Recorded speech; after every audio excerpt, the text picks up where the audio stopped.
This is a very powerful portion of Scripture.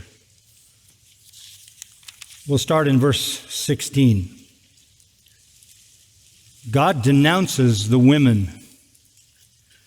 Moreover, the Lord said, because the daughters of Zion are proud and walk with heads held high, outstretched necks, literally, and seductive eyes.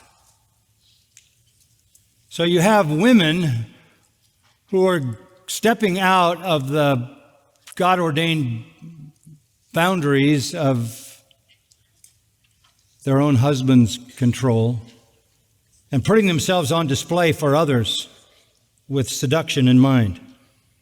They go along with mincing steps, a certain kind of walk that is intended to be seductive, and tinkle the bangles on their feet.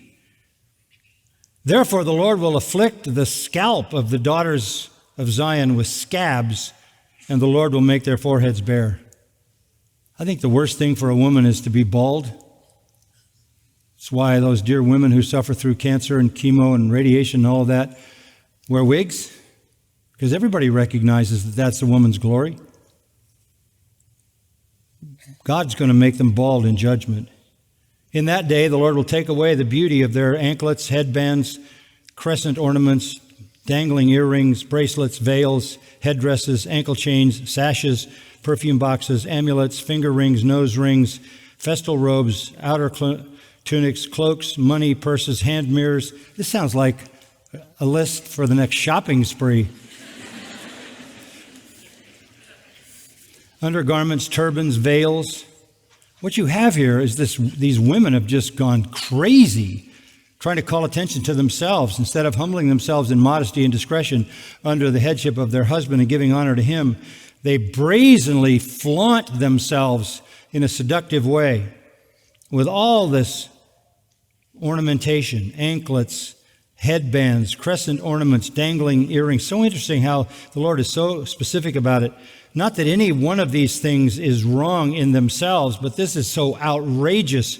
Bracelets, veils, headdresses, ankle chains, sashes, perfume boxes, amulets, finger rings, nose rings, festal robes, outer tunics, cloaks, money, purses, hand mirrors, undergarments, turbans, veils.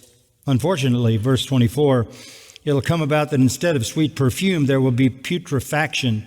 Instead of a belt, a rope. Instead of a well-set hair, a plucked out scalp. Instead of fine clothes, a donning of sackcloth, and branding instead of beauty. And then here's the fallout. Your men will fall by the sword.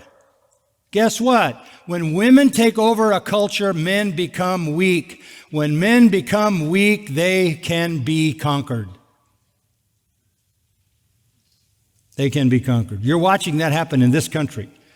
As more and more and more and more women ascend to power, more and more men become weaker and weaker and weaker, and the level of vulnerability just keeps escalating. Your men will fall by the sword because they become weak. You've literally lived out the curse of Genesis 3. You've desired to dominate them, and you've done it, and your mighty ones are going to fall in battle, and her gates will lament and mourn, meaning the city, and deserted she will sit on the ground. Guess what? When all the men have been slaughtered, you can sit there with all your jewelry and junk. You've been conquered because you've overpowered your protectors.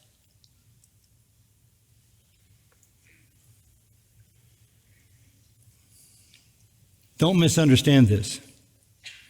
This is what we are living in today.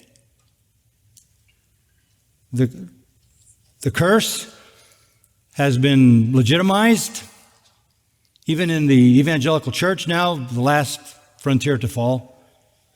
Empowering women makes weak men. Weak men make everybody vulnerable to danger. Go back to chapter 3, verse 12. O my people, their oppressors are children.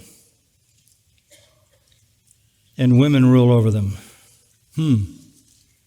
Now, that's not intended to be anti-woman any more than it's anti-children. Let me tell you something. If children are in charge, we're in trouble. If women are in charge, we're in trouble. And if you look carefully at our nation, you would have to agree that it's childish, young, inexperienced, ignorant women who are ascending into power.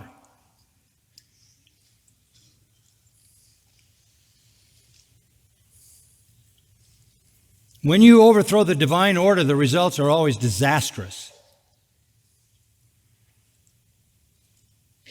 And again, it's not anti-women any more than it's anti-children, but it's a divine judgment on a nation that its young and its women are in power.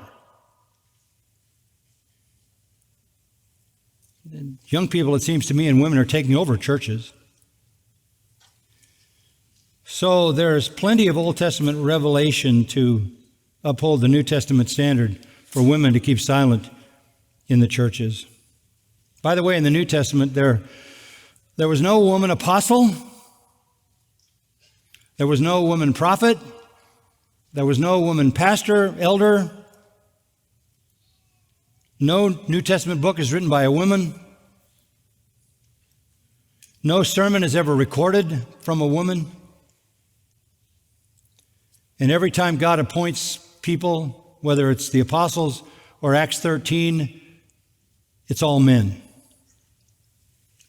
This is the divine order.